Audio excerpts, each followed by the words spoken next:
Okay,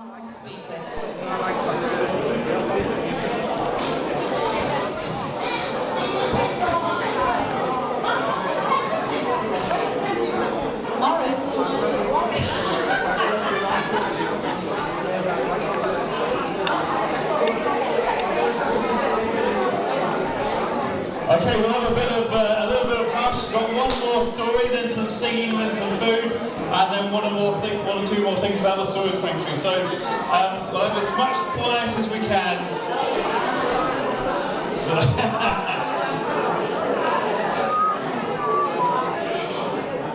okay.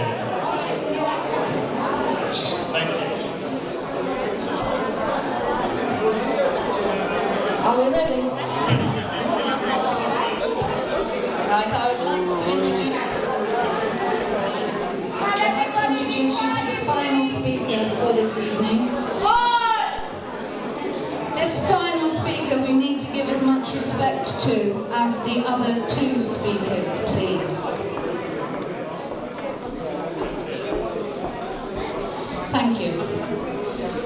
I'd like to ask now Sleeman to speak to you. He has prepared his speech, and so I'm just going to let him deliver it. Thank you. First, I would like to thank you very much for arranging this meeting and giving me this chance to talk about my story briefly. I do thank you for your time and effort devoted to make this meeting take place. Today, I am very glad to have this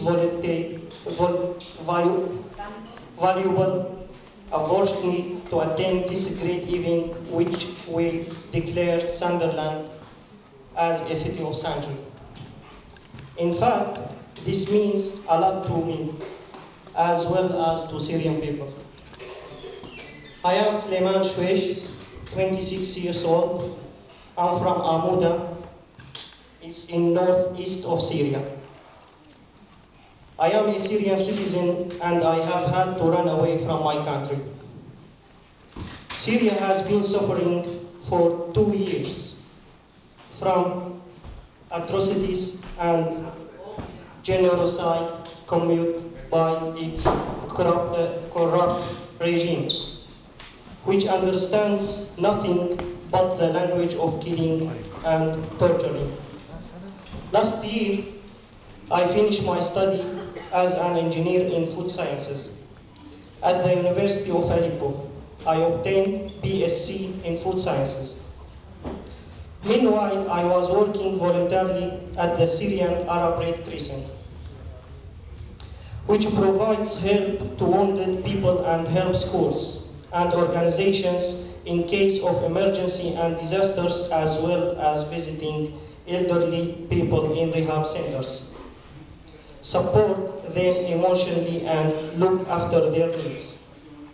I was offering help and medical support for those who got hurt during demonstrations. Thus, Syrian security forces start chasing me just because of the humanitarian aid which we took part in.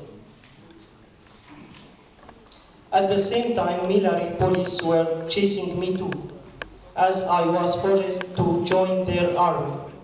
All men are now required to join when they finish studying. Actually, I refused completely to be part of this copper killing machine and use gun against the ordinary people who only ask for freedom and nothing but freedom.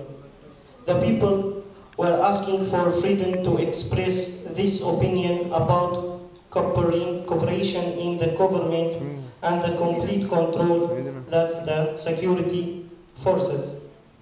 Unfortunately, the situation in Syria is deteriorating day after day. People lack the basic needs of living. My people now are short of water, gas, electricity, and bread. Communication with them is very difficult, since the government disconnect the telephone lines, internet, even in the city itself. I left behind my family, father, mother, and sisters, who are in continuous fear day and night because of bombs and air strikes, which are targeting my city. In fact, this is happening in my city is the same for most Syrian cities. Although my life has now become safe, my heart, thoughts, and mind are still with my family and my people, especially when I see on the news those internally displaced and refugees in the neighboring countries, and especially when I see those children who are in great need of help now and in the future. Since I came here, I tried here to contact my family, and likely I managed to tell them that I was safe and the British government has granted me asylum rights. My parents were speechless because of this happiness. They start crying when they know that I was safe. And when I told them the specialized people here in Sunderland are surrounding me with care and help, people like Maggie, Reese, Layla, and for sure Dorothy are friendly, helpful, and supportive. And I have had my sweetest memories here. Finally, I do thank you all again and again for the great help and support that I have been given. Not only me, but also all people who have sought sanctuary here or in the kingdom in general. I do hope there will be a bright future for my country, Syria. Thank you.